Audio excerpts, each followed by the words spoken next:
All right, good morning, everybody. How's the first day of NDC been? Good? All right, I see some people that are awake, so that's nice. Uh, welcome. Today I'm going to talk about the .NET testing techniques that you didn't even know that you needed. And I want to kind of gauge the room a little bit. Who here amongst you would call themselves a developer? Yes, okay, that's my people. And how many of you developers deeply care about testing and like writing tests? Okay, that's quite some people. You're the right audience for this talk then. In this talk, I'm going to show you some testing techniques to approach your testing from a different angle, maybe, to solve some problems you might have with testing, and to write fewer but far more effective tests. At least that's the goal. So my name is Dante. I am a technical consultant. I'm also I would call myself a software crafter, which is, I care deeply about code. And I do public speaking like this on the side. I live in Belgium and I work there at a company called AE. You probably never heard of them before, but yeah, they allow me to come do cool stuff like this and talk to you today. So a shout out there. All right. You probably have all seen these kinds of jokes before. There are two hard things in computer science: cache invalidation and naming things. Oh, and off by one errors, by the way, also, yeah. Or there's only two hard problems in distributed systems. Exactly one's delivery, and then the first one is guaranteed order of messages, and then the second one again is exactly one's delivery. And I would argue there's a lot more hard things, you know? Let's say, yeah, concurrency, that's hard. Threading, that's hard to wrap your head around, right? Maybe regex. You start out with a small little regex. I'll solve this. I'll do this with the regex, and then a few months down the line, you don't ever know what's that doing anymore. And don't let me get started on time zones and daylight savings time and all these stuff. Yeah, I have some war stories, and I'm going to share one of them later in the talk. I have some scars there. So it's safe to say there are so many variations on the joke that I'm beginning to suspect that coding isn't actually very easy. And that's why we're programmers, right? We want to solve the hard problems. And that's also why we test our code, I would assume, right? Coding is hard. It's easy to make mistakes. And so that's why we test. We also test to find bugs. Goes without saying, I guess. You want to find the bugs before they end up in production, because that's where the client or your company is going to pay more, so they want you to find them earlier. The next one isn't that obvious. Maybe you also test to document the behavior of your system. Like if I show you this piece of code, it looks very straightforward, but there's some nuances in that code that aren't very obvious from first reading.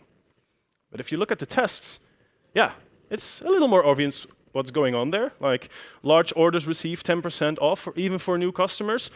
We know what that means functionally. That was maybe not easy to read in the code, like the second you saw it, but it's pretty easy to see from a test. So living documentation. This is a nice benefit of tests as well. Also, we write tests to get fast feedback and make incremental change a little easier, right? This dopamine rush, every time you run a test and it's green, it's like, okay, I'm still on the right track. Good, let me write some more code. And that's why also TDD is a good practice if you're used to doing that. We write tests to protect against regression. We don't write tests only to know that this code works now. We write the test so that we can guarantee that the code works in the future as well. And we write tests to make us trust the code. And I saw this t-shirt, and actually there's a lot of t-shirts like this. I don't know if you know this, there's like a whole business of In Code We Trust t-shirts out there. Lots of developers are like blindly trusting their code. I hope they write tests. And that's why I thought, I'm not religious, but the next t-shirt is a bit better. It's like, in God we trust and everything else we test. So that's more of the message I want to show you right now, is we write tests to trust our code more. And this is actually way more important than most people think. Like, a test suite is like a parachute. How many holes would you want in there? That's a quote by Uncle Bob or Robert C. Martin, if you're curious. And so you don't want holes in your test suite. Granted, that's hard to achieve. And that's also maybe like no holes is also maybe impossible to achieve, or it will take you lots of time. And there's this 80-20 principle that says, focus your efforts on the things that, that give you the 80%. But drawing on this parachute metaphor, here's three, I think there's actually paramotors, because they have the little like fan on the back. And these three people, they have problems with their tests. The first guy is fine, actually. He says, damn it, I changed my code, and now my test fails. Depending on how you look at it, this is actually good. We'll see that. So if you change your code, so yes, we changed the code, and our tests, we check if they still pass. If they don't, oops, alarm bells, we have a red test, we have a failing test. It actually depends on if the requirements changed here. So if the requirements did not really change, then you broke the code, you were doing some stuff, you were refactoring, you broke the code, but the tests showed you that you broke it. And so this is actually a good safety net here. Your tests are doing what they were designed to do, you messed up. If the requirements did actually change, so you had to implement a new feature, yeah, you probably forgot to update your tests to that new requirement. You know, if you test that the discount should be 10% and you start changing the code, the test fails, yeah, probably you're still asserting that it should be 10%, but it's now changed to 20. So this first guy, he's fine. You know, this is what tests were designed to do. The second guy is in a little more of a pickle. He says, that's nothing. I changed my code, but my test still passes. Well, depending on how you look at it, that's bad or not. So, my clicker is not working today. So if your tests actually do pass, if you changed your code, then the question is, did you expect the tests to actually fail? Like, did you do some crazy stuff in which you thought, surely now I'm breaking the code, and the tests pass? That's an issue. Now, if you didn't expect the test to fail, you just made a good refactor. That's fine. You did a good refactor, you didn't change the inner workings of the code, you extracted some method, tests are still green. Okay, perfect. You have this trust in the code. If you actually did expect them to fail, well, now we come to a first issue that we have. Your tests are incomplete. Your test didn't catch the crazy change you just made, which you sure thought that would break the tests. So we have trust issues now with our tests. This third guy, yeah, he's really in trouble. He says, yeah, Jesus. Hear this, I changed nothing, and my tests are now failing. I hear the laugh of recognition over there. Yeah, this is a problem, you know. This guy is on fire. He's not having a good time.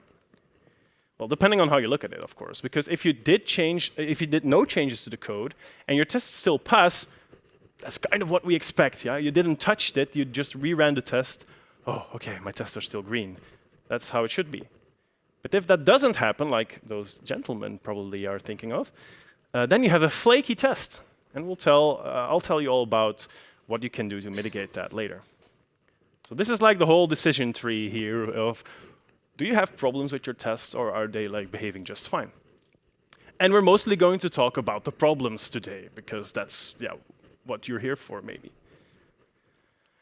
First of all, incomplete tests.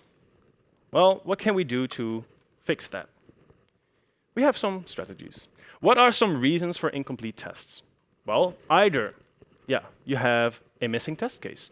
You did not foresee this edge case to pop up in your code, and your test cannot catch it because, you did not foresee it.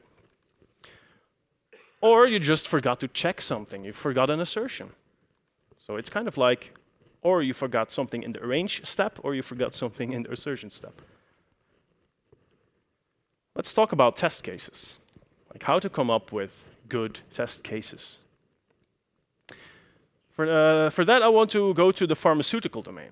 You know, suppose we would model what a clinical trial would look like in code, in a test. It's like far-fetched, but let's say drug should be safe. That's our test, and we have a whole bunch of parameters to check if our drug is safe or not. And so this is a theory. This is, we're going to write some test cases. And we come up with a whole bunch of test cases for this test. You know, we test a female of Caucasian ethnicity that is an adult that weighs so much, and we give her this dose, and we see if that's safe. And we come up with all these test cases. Now, if we forget a test case, good luck to that group of people that are not tested in the study. You know, good luck. And so that's why in the pharmaceutical domain, at least, or in the medical domain, they do randomized control trials. You know, they cannot come up with every single variation of people to test this drug with. But if you just pick 1,000 random people, and then you see which ones it works for and which one it doesn't, then you can start drawing parallels, and you can start finding conclusions from the randomized group. And so they safeguard against our biases. You know, you have a bias when writing tests. You suppose that this is a case that actually needs to be tested, but you're forgetting some other cases. And so this randomization helps against bias. And yeah, it's better evidence that your test is working. So what I'm not saying is that example-based testing is bad. You know? We're used to thinking in examples, thinking in edge cases, and thinking in like the good path and the bad path of the code, and we have examples in our heads of test cases that we write there. So that's not bad. You can still do that. It's totally logical. People think in these patterns. What I am saying is that you have other tools in your tool belt that you might not know of. Randomized testing. So we can introduce randomized testing, and I'm going to give a little simple example. So for example, if we have a test that tests our alphanumeric filter method, then what we could do is come up with a whole bunch of test cases and a whole bunch of strings to filter through that. And we could also just generate a random string. Now our assertion will look differently. We just have to assert that after our filter, the only characters that can remain are actually alphanumeric. So, but this has some problems, and we'll come back to that. But this looks very simple, but it already guards us against some stuff. It already checks if it does not replace only a first occurrence of a non-alphanumeric character. It really does filter out everything. It also could be an empty string, because you see there the 0 with a random next. So it also guards empty strings. It also guards like large strings of 200 characters or anything in between. Yeah, it already tests quite a lot of stuff with very little code. Now, if you want to test more complex data structures, like we all probably do in our day jobs, there's this great little library. I'm going to shout out a lot of open source, like cool tools and libraries called Bogus that can generate random data that looks realistic and that actually is very useful for randomized testing. So in Bogus, you can, for example, if you have this address record, you can define rules and for what's called a faker. And so this faker can set up a fake address for you. And you define rules in this faker like, oh, I want my street to look like an actual street name, I want my city to look like an actual city, and I want my country codes to only be Belgium, Netherlands, or France. And you define all this, and then in your test, you just call addressFaker.generate, and it will generate a totally random address with all the fields and properties filled in. That's a little utility there for setting up randomized tests. Now, the issue with randomized test data is that it's unpredictable, right? It's unpredictable. So, for example, if I write a test that a normal day, whatever that might mean, only has 24 hours, and we generate a random date, and we set the start to 12 a.m. that day, and we set the end to 12 a.m. the next day, and then we have this cool method that counts the hours between the start and the end date, we expect it to always be 24. This test looks very straightforward. It's very simple. Now, if we roll our dice on this randomized date, and we come up with snake eyes, we have like very bad luck, it could actually generate something like this. March the 29th, 2026, which was recently. Does anyone know what happened on that date? Yeah? Yes, the transition to daylight savings time. And then our test will show this. Yeah, we only had 23 hours in that day, actually. So That's also why the time zone is important in this method. So it takes into account on what time zone you are.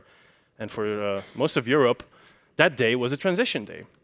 So we have a problem here. We actually made a flaky test by introducing randomized test data. So this was the transition day.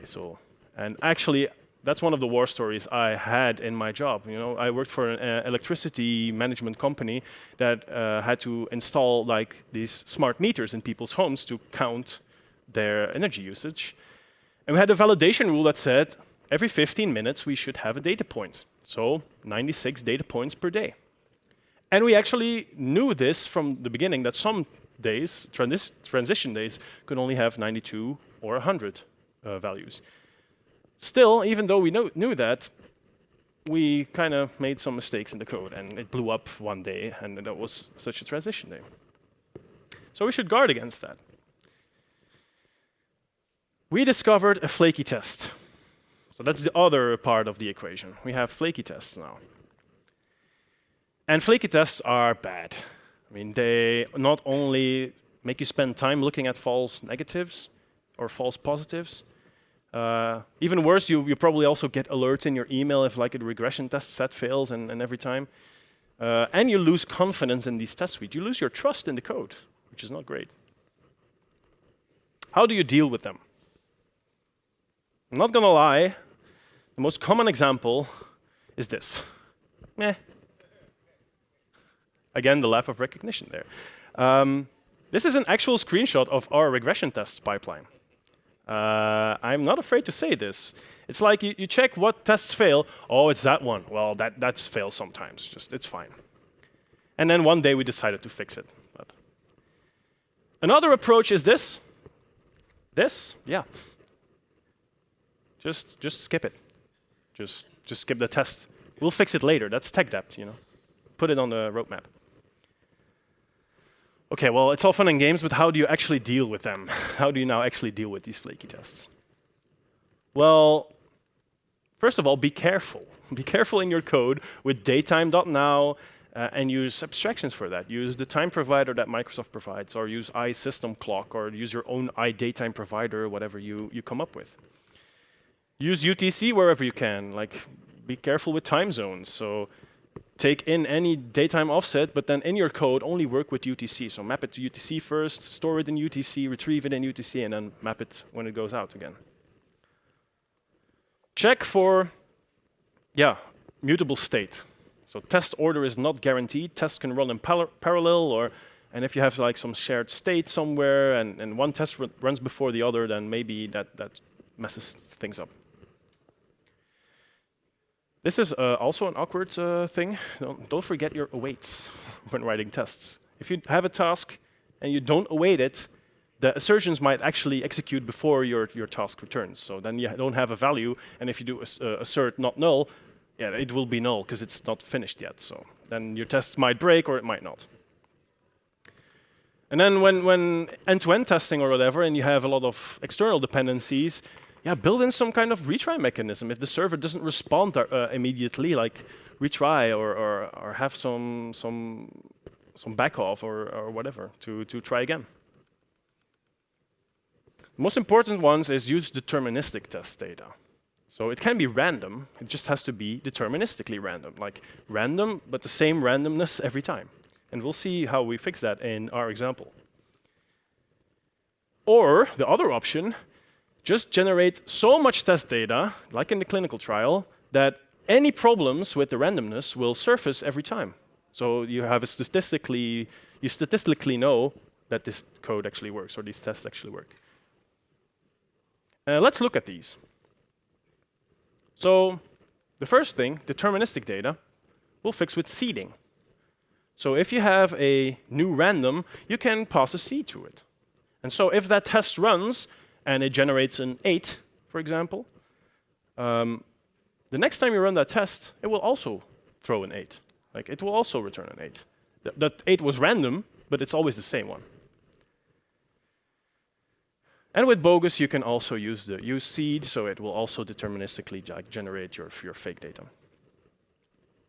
The second approach was use a large sample size. So if you have a test like this, which says that a random number should never be funny, whatever that means, and you generate a random number and you say, okay, well, my isFunny method should return false, but the implementation is actually that 6, 9 and 420 are both funny, then twice in every 500 cases, this test will fail. We want the test to fail, by the way, because our test is wrong. You know, we wrote or our code is wrong, whatever the requirement is. By the way, side note, I'm technically Gen Z, but I don't think 6, 7 is a funny number. Just put it out there. So our test will pass, but it's wrong, so it should fail. But it will only fail like 2 out of 500 times, which is low. You know, this is very flaky. You will only see the test fail once in a blue moon, and you will probably think that it's an anomaly. So how do we fix this? We just throw sample size at the problem, and we do it 10,000 times. And now, yeah, the chances that this will fail is equal to the 1 minus the chances that this will never fail, which is this, which is 0.99999, and so on. So we just made this test way more robust, and now it will actually fail when it has to. There's another issue with randomizing your test data, and it's not so obvious if you first think about it. But once you see it, you will see that it's a problem. If we have a simple example-based test, we just have a simple test that says our add method should add 2 numbers. Okay, very simple. And we test it with 1 plus 1, we test it with 4 plus 0, we test it with 999 plus 1, and we think we come up with enough cases. But you saw my talk and you thought, well, I'm going to try this randomized testing now. Now, you could have a problem. Because if you generate these random numbers, A and B, and you add them up, what are you actually now expecting it to return? Yeah, what is the expectation of this add function? You could write this. Well, that kind of defeats the purpose, no? I mean, yeah, this is re-implementing the add function in the test. Okay, and this is a very trivial example. Like, it looks very stupid, but imagine you're doing like addition of different units, like centimeters plus inches or whatever. Are you going to write the whole conversion in your test to see what the expected value is? Like with the example-based test, you could put your expectation in the test case, but here, that's not possible. And re-implementing in your test is a big no. Like, that defeats the whole purpose. So how do we fix this? You have to write your tests in a completely different way now if you use this randomized approach. We want to test properties, not outcomes. So for example, if we could come up with a property for this add function that A plus B should be the same as B plus A. Right? Any add function should work the other way around. That should give the same result. We could also come up with a property that doing plus 1 twice is the same as doing plus 2. It sounds very trivial, right? But if our add function works, this should work. And we should also see if we add 0, for example, that it doesn't change the original value. So A plus 0 should still be A. Now, why did I pick this example? These are not only properties of this code, these are actual mathematical properties of an add operation. So it's called the commutative, the associative, and the identity property. And what's funny, in mathematics, these properties actually define the add operation, like the addition operation. So the addition operation, whatever you do in that method, whatever shenanigans you come up with, if it follows these 3 properties, you have written an add method that works. And so that's interesting for our code, right? We cannot create a wrong implementation now with these 3 tests. It's impossible. Now, of course, this is called then property-based testing. And of course, yeah, properties, if you have mathematical properties, it's easier, right? So if you have to find properties on yourself, I cannot think of one right now on the spot. Like, what is a property of my code? I only know what my code should return. And there's a great NDC talk, actually. It went on during COVID, so it's digital and the audio is pretty bad, but it's definitely worth a watch.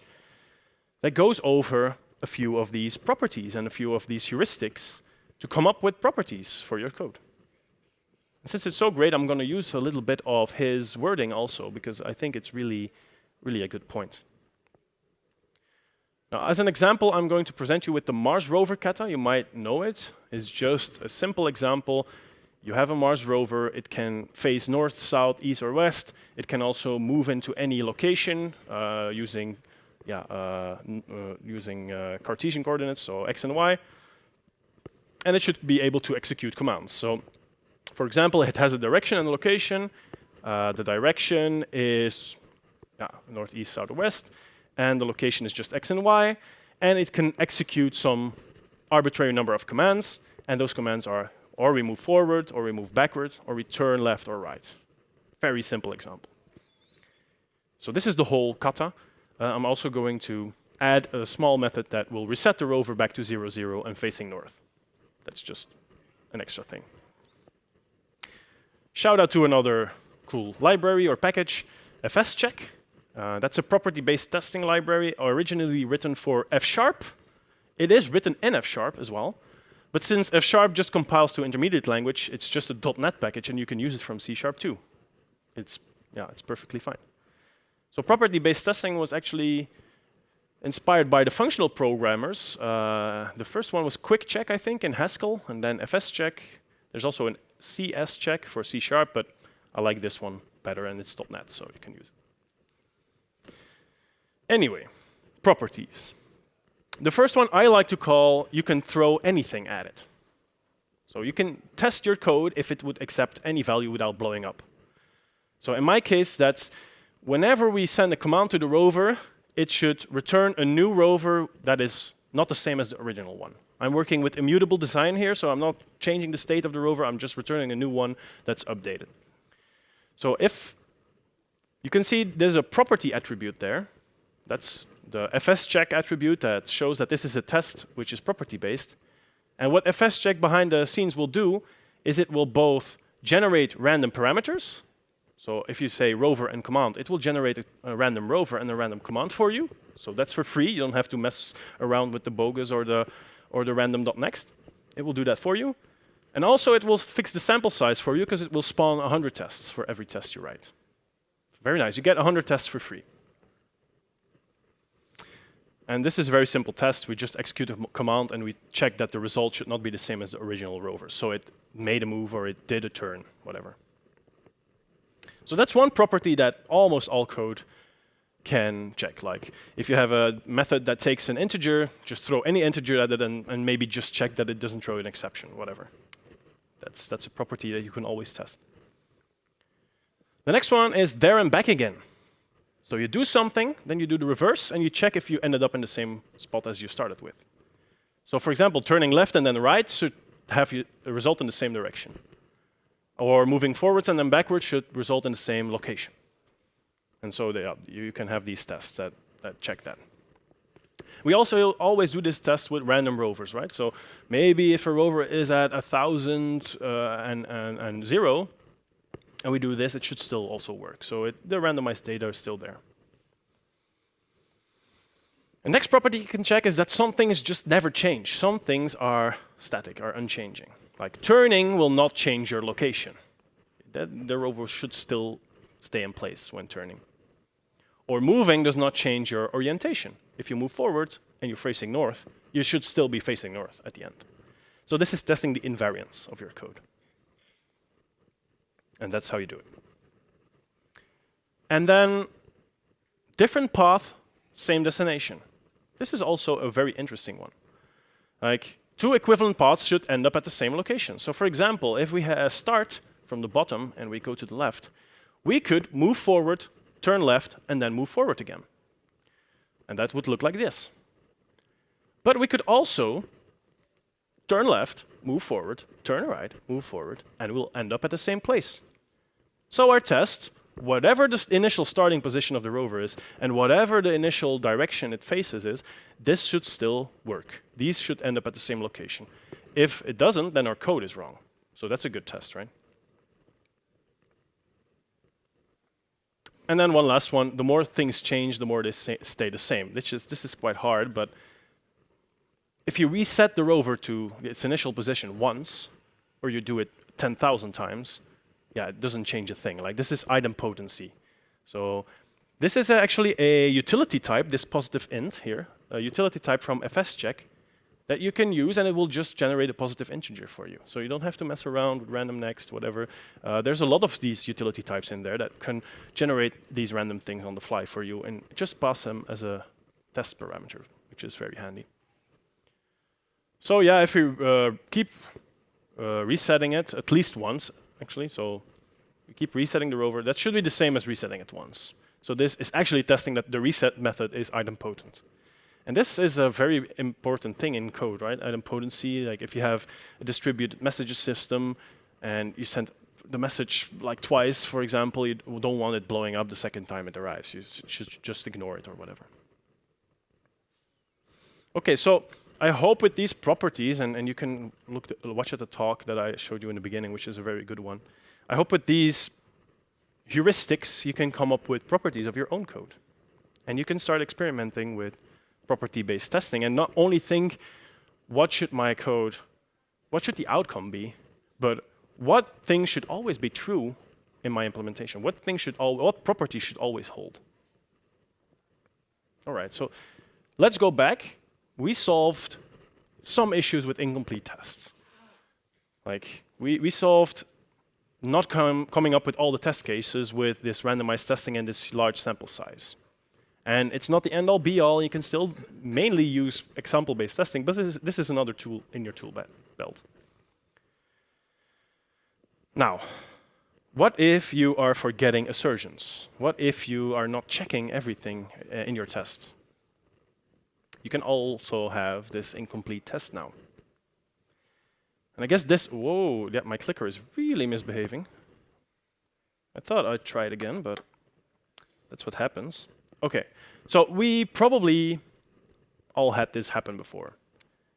Like this wall of assert statements. Like here I create a person and I convert it to XML with our special company proprietary XML converter that does weird business logic. Yeah, we are asserting every property in every field and that it's at the correct location in the XML and whatever. And this is brittle, because what if you forget to check one property? Or what if, yeah, I check here, for example, only in the array, I check that one element is there. But what if all the other elements are now gone? Your test will still pass, which is not good.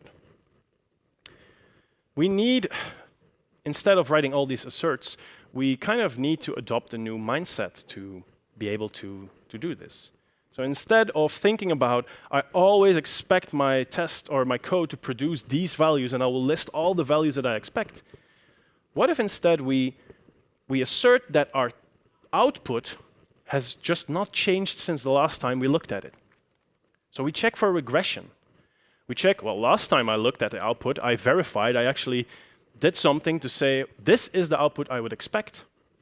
We store that somewhere, and then the next time the test runs, we just check if that output still is the output that comes up.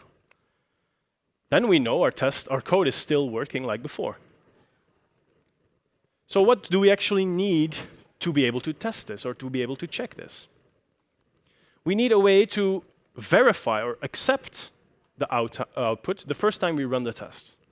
So if we have this crazy XML converter, we should look at the output that it generates the first time, and we should be able to say, yep, that's correct. I want this now. We need to detect if that output changes.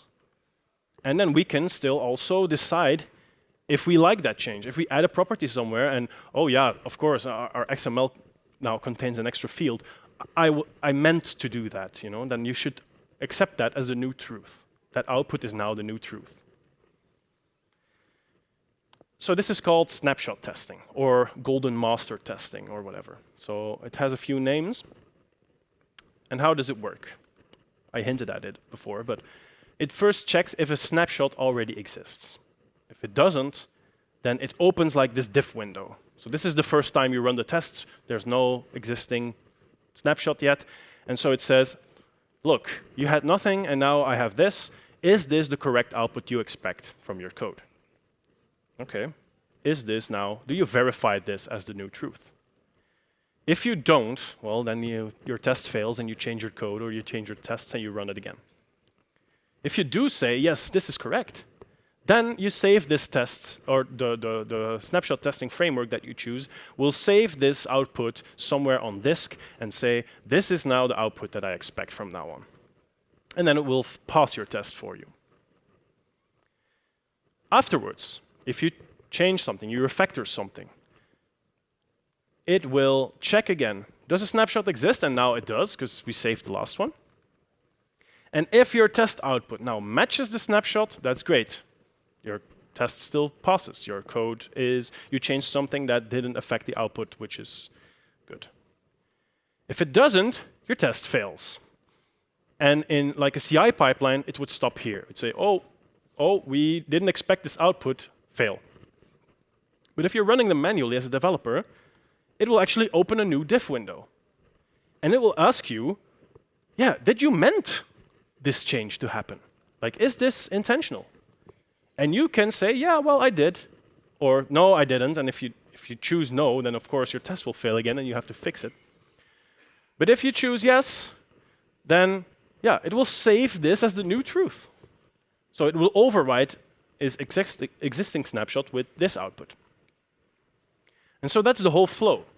So you can see it becomes way easier now. You just call this snapshot testing framework that you have, and it will pop open this diff, and you can accept or decline the whole structure without having to write an assert for each one. In the .NET space, this is a very, very popular library for this. It's called Verify. It's by Simon Kropp. And the whole premise is that it's great for complex data and for big documents, stuff like that, to track changes that are intentional or not. Now, I have a use case for this that I've not seen too much in the real world that I think is very interesting. There's another kind of document in most of your code that you don't want to change without you knowing. And sometimes it happens that you do a change and, oh, damn, this document has now changed, and that wasn't my intention. It's a Swagger file. Have you been there where you change, like, oh, I changed my code a little bit, and then, oh, your API contract has changed now? In some cases, that's not bad, but in some cases, like, these API contracts are like very strictly enforced between teams, and they will yell at you for changing the contract. So pro tip, snapshot test your open API specs. So very simple. We use the web application factories to spin up our API in our tests, just like an integration test. We create a client, just like you do in integration tests, and you just retrieve your open API spec. And then with the verify library, the only thing you have to do is call verify. So this is the whole test. But it helps you so much, in my opinion. Because if we have, for example, this very, very basic minimal API, the basic weather forecast example everyone knows, and we decide, well, let's add an optional property, you know, what can go wrong? We just add a summary, and it's optional, so we're not breaking our code. You know? It's just an optional thing. Well, wrong. Your snapshot test will actually tell you that your API spec has now changed, because even optional parameters are included, of course, in this spec. So this guards you against changes to your open API spec. And of course, you can still accept this change. Yeah, I want this. But you get the choice. The added benefit of this, by the way, so that's one benefit, that you can get notified of changes. The added benefit is your open API spec lives in your repository now, which I find nice, because otherwise you need to run your API to be able to inspect it in the browser. And now it's just checked into Git, because these snapshots should be saved somewhere on disk, and then it should be also checked into your repository so that other developers can also use these tests. I think this is quite nice, and even in most IDEs, if you open this JSON, you have an interface, like a Swagger interface next to that, so that's cool. So you can now see what Swagger generates before running the API.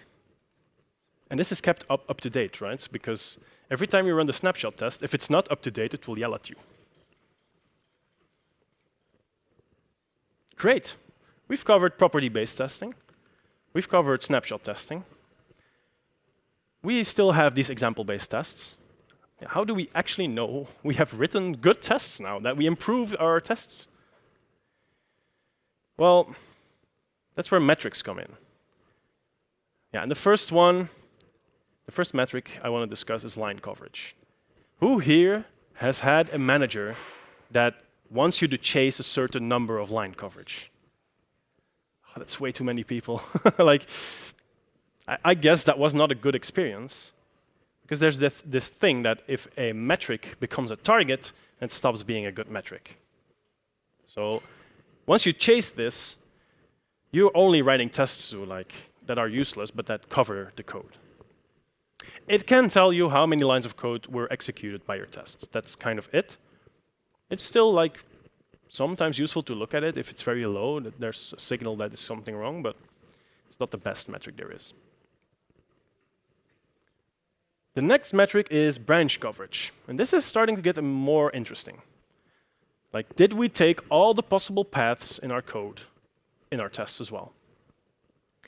And so, for example, if you write an if-else statement, and the if is 99 lines long, and the else is only 1 line long, and you cover in your tests only the if statement, you would have 99% line coverage, right? So, wow, you covered all these lines, great. But your branch coverage would only be 50%, because you've completely forgot the else case. So this is more in line with how logic in your code or how the control flow actually works. It's a better metric. It's not supported by most line coverage tools, which is a shame. But then there's mutation score. And that's an interesting one, because it introduces small bugs or mutations into your code.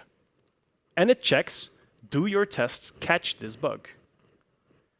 Which is the whole purpose of your tests, in some cases, that it will catch whatever goes wrong.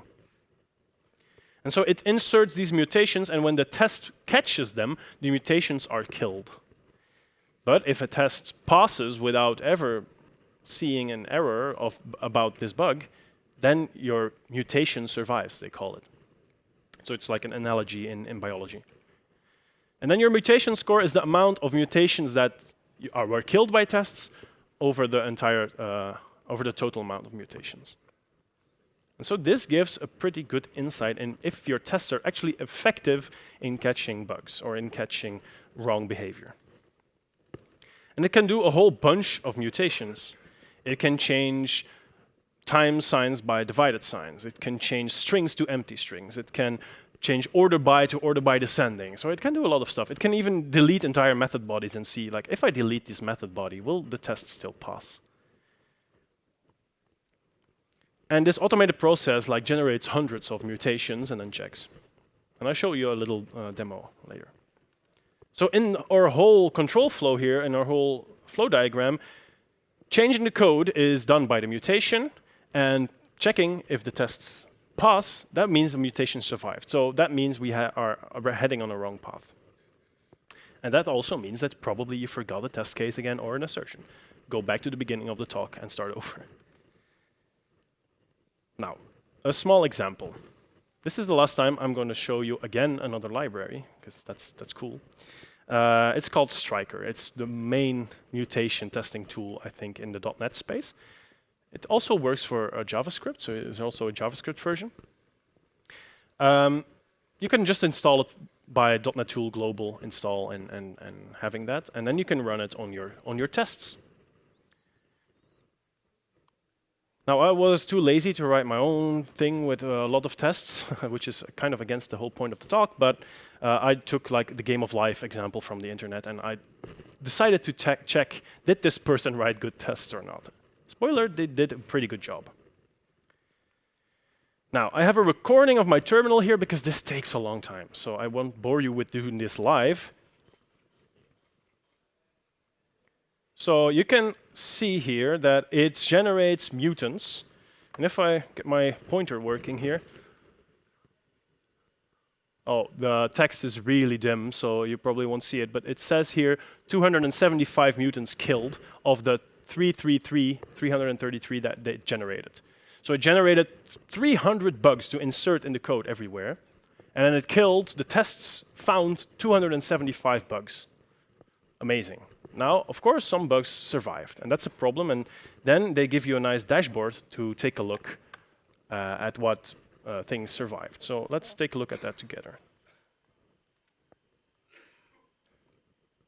Click here. Yep. Open this. So this is the dashboard that they give you. I will zoom in a little bit. And you can see it covers all files. We can go to services, for example, and check out the game engine, because that has the lowest scores here. You can see also some scores are pretty good. So this person did a good job with their tests. And then let's turn on all the options. Let's scroll down. You can see what it did here. So if I click, it removed this negation, and it checked, does the test pass? And it says well, this was a mutation that was killed. So our test caught this bug. And it tells you this test, actually, and 2 more tests, caught your bug. So great, you had a test that guards you against this. It also has some stuff that did not work. So for example, wow, it made our exceptions empty strings. Of course, this is not a problem to us. So I'm not saying that mutation score should be followed blindly, because you have stuff like this, right? This doesn't matter to us. As long as it throws an exception, it's fine. The message might be important, but it might also be not. So that's why this dashboard is handy. You can look through it. But for example, it changed this check to null. And the tests didn't catch it. Even though it was covered by 16 tests, it still survived this bug. Might be worth checking out why that's the case. So this is quite interesting. You can take a look through this, and you can see also what it did change. Like, it made this whole constructor empty, and then the tests failed, which is what we would want. So that's a very interesting tool for sure. Let's go here. No, I don't want to open it anymore. Okay. So mutation testing has some benefits, right? So it gives you feedback on the quality of your code. Is your tests are your tests actually catching mistakes? It can debunk high coverage statistics. We have 80% test coverage. Yeah, but your mutation score is like 5%. Your tests are doing nothing, just running your code maybe. It can give you a good indicator of regression protection. Like, will this keep working in the future? If something changes down the line, if something new gets introduced, just like the mutants do, they introduce random stuff, will our tests catch this? Now, it also has some caveats or some downsides. Like, there's only a handful of mutations that are supported. I showed you them in the beginning. You change a plus sign to a minus sign, or you do an if, you reverse the if, or whatever. But yeah, some code is just never changed. So it won't catch if a test is not covering that. They are slow to run. This code base was not very big, and still, like, these mutation tests took 1.5 minutes. So you don't want to run them every time. You don't maybe also not want to run them on every PR. You might want to run them nightly with your regression tests, for example. Just to check out in the morning, okay, do we have some things to fix here? And just like test coverage, don't treat this as a target, like a number must go up. Don't do that. Like, in the moment that becomes a target, then it defeats the whole point. You could see with the exceptions, for example, that's not a useful thing that the exception message should be in this form. Like, okay, that could be useful if that's an outward-facing thing, but if it's an implementation detail, we can safely ignore that. So, in conclusion, the goal of this whole thing was to build trust in our code. Make sure we as developers know, if I run the tests, they will tell me when I messed up. They will tell me if I did something wrong. And we had one problem, which was flaky tests. And we solved that with using deterministic data, and also with large sample sizes. We had incomplete tests, and we tried to solve that by using randomized testing or property-based testing, which is also a form of randomized testing.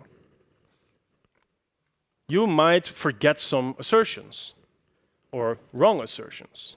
And that's where snapshot testing helps you, and it catches like if an entire structure has changed without you knowing. And to know if you actually written tests that catch the bugs, we had introduced mutation testing.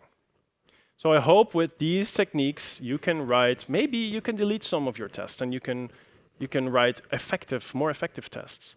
Or maybe something that was hard to test before now becomes a little bit easier now that you have an extra tool in your toolkit. So like I said before, don't dismiss the simple way of testing that you know. It's probably a good way to start. But if you need something else, these are tools that you can use. So with that, I want to thank you very much for paying attention at this early hour, and enjoy the rest of the conference. Thank you very much.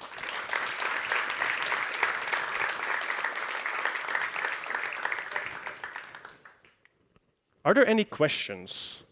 I'm told we have a microphone in the room. I see one there. Yeah. If you're afraid, by the way, to ask your questions in front of this group, you can find me afterwards. Yes. Did your perspective change on this after AI? Very good question. I mostly, and I see other people doing that too, I mostly started writing more integration tests, like bigger scope tests, not testing the itty-bitty details anymore, but testing an entire flow. So this talk covered mostly unit testing. It's still very useful in the age of AI, I might say, especially the property-based testing, since AI can change your implementation details and still your test will check if you have the right properties in your code, and AI did a good job there. I'm still on the fence if you should let AI write all your tests for you. I think you should guide it a little more in the tests and be very peculiar about which test it writes. And then maybe it can have some more fun with the code, like as long as it really passes the tests that you have checked, it helps. But I think, for example, snapshot testing is a very good one with AI, right? It can, instead of like generating this huge test with all these asserts and stuff, you can just have a snapshot, and you know if the AI did a change, that the snapshot is still the same. So these can help with AI. They also helped before, so I think they stay relevant, but I don't think they are like a big game changer or something. Now, mutation score can be a good metric. Like if you let AI generate your tests, at least run a mutation on them and see are they effective, the tests that AI wrote. So that's a good tool now. I think more useful than before, yeah. Thanks for your question. Good one. Any more? In the back? Okay, so thank you so much for your talk. I think it was like quite a mind opener. Okay. But I would like to ask you some questions. One of them is the randomized tests. Mm-hmm. For example, I think that it's not quite clear for me now when should we use it and when should we use, like, let's say, the classic old-fashioned way in which you have like the test cases and not this kind of random tests. And also, like, one of my questions is, as you have said, like, you should not trust the code, but trust the test and create good tests. But in practice, sometimes it's not that easy. For example, in my case, I have worked for a company that prioritizes creating value. So, like, no tests were, let's say, created. But, for example, in another company, we created like a lot of tests because, I mean, it's not clear to find like the sweet spot in which how many tests should we create and how to test out if they are good or not. You have, like, as you have said, the coverage and these metrics. So these were like my question, like when should we use this randomized test, if it only applies to the unit test or also to other kind of tests, and how to tell when should we write more tests or when should we not write that many tests. Okay, thank you for your question. So the answer to the first thing of do example-based tests or randomized tests, it's not that clear. Like, it's not. I'm a consultant. I say it depends a lot, so I'm going to say that as well. But I think example-based testing really shines if the test cases are pretty clear. Like if you have For example, this north, south, east, west enum, these are the only options that this value can have. We tested with all 4. That's pretty easy. If there's a lot of variation in your code or in your requirements, and like in the clinical trial example, like a lot of very different scenarios can happen, this randomization can actually help you catch stuff that you wouldn't have with example-based tests. Now, granted, you could ask AI, come up with all test cases, please, and you could put them all in your code, but what if you add code? Like, what if you add values? And so it's a trade-off, because the randomized tests are less good documentation, maybe. Like you saw in the beginning, tests are also living documentation. If you have all these test cases, it's pretty clear if you read them, oh, this should happen when this should happen when this. So it's a trade-off between readability and maintainability and stuff like that. But the answer there is not so clear. The only thing I wanted to convey today is that randomized testing is not used that often, and you should maybe sometimes reach for it if the opportunity arises. Yeah. And sorry, what was the second question about again in short? Yes, my second question is like, we haven't talked that you should create good tests and that you should trust the test and not the code.